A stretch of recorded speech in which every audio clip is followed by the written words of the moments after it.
than the consensus opinion, and you've gone with Ryan Rollins, the 6'3" guard out of Toledo. He's 20 years of age. What can you tell us about him? Yeah, Ryan Rollins is a very interesting player. You look at one of the best pick and roll ball handlers all around, somebody who can score out of pick and rolls at all three levels. He can pass in any way. He finds cutters out of pick and rolls, finds the roll man, finds the shooter. And like I said, he scores. He's pretty much, in a way, that's four different options. It's almost four dimensional out of the pick and roll. And as we know, as a guard in this league, you have to be great in the pick and roll to thrive. And if this scales up from Toledo in the MAC, a mid major, to the NBA, you're looking at a guy who I think he starts eventually in the NBA. So he's 6'3". He's got a pretty good wingspan. It's like a +6. It looks like about 6'10" wingspan plus, well, a bit under 6'10". So that's decent. He is just about to turn 20 after the draft as a sophomore, which is not particularly old.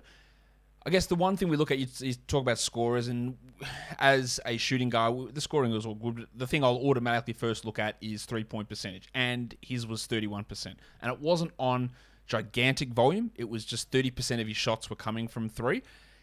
He did hit his free throws at a really high rate, and he got to the line at a pretty solid rate as well. Are you concerned at all about that 3-point shooting, which was below average at 31%, or is that a thing that you think will push up and he is a better shooter, better scorer than that at NBA level? I'm not worried about it. I think I trust the free throw percentage at 80% more than the 31% from three. But what does worry me is one of my knocks on Rollins is he struggles to shoot from deep three. Like you put him a foot behind the college line, and a lot of his shots missed short. So that worries me. But ultimately, I think he has the touch and ability to get better at that and improve in that regard. Size-wise, he's only 6'3". Is that going to be an issue? Because he's not particularly... Yeah, he doesn't have a particularly huge weight. Like it's listed here as 179, so he's not huge in that respect. Is that's more point guardy sort of size, but will he actually play point guard in the NBA? Is it too small to play on the those 6'5", 6'6" shooting guards in the NBA? Yeah, I think he's going to get a lot of run at point guard, so that'll negate a little bit of the height. But another thing that helps is that wingspan. Like you said, Yeah. I mean, he's got a +6, almost 7 wingspan, and I think that's going to help him a lot. Especially, you look at obviously the defensive end; he plays the passing lanes well, so that's good.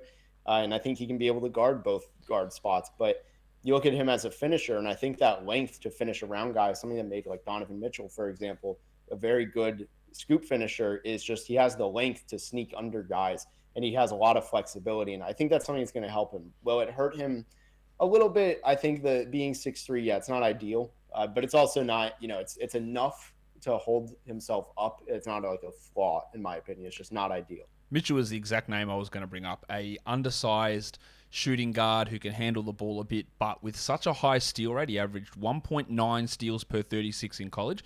And as I'll always say, like, a high steal rate in college doesn't mean you necessarily be a good defender in the NBA or be a high steals guy in the NBA, but in general, it can be a pretty good indicator that you're going to have some sort of success in the NBA. Mitchell had a really high steal rate, and then his defense over the last 3 years has been atrocious. But he's used that level of defensive IQ and just basketball knowledge and ability to become obviously a great offensive player.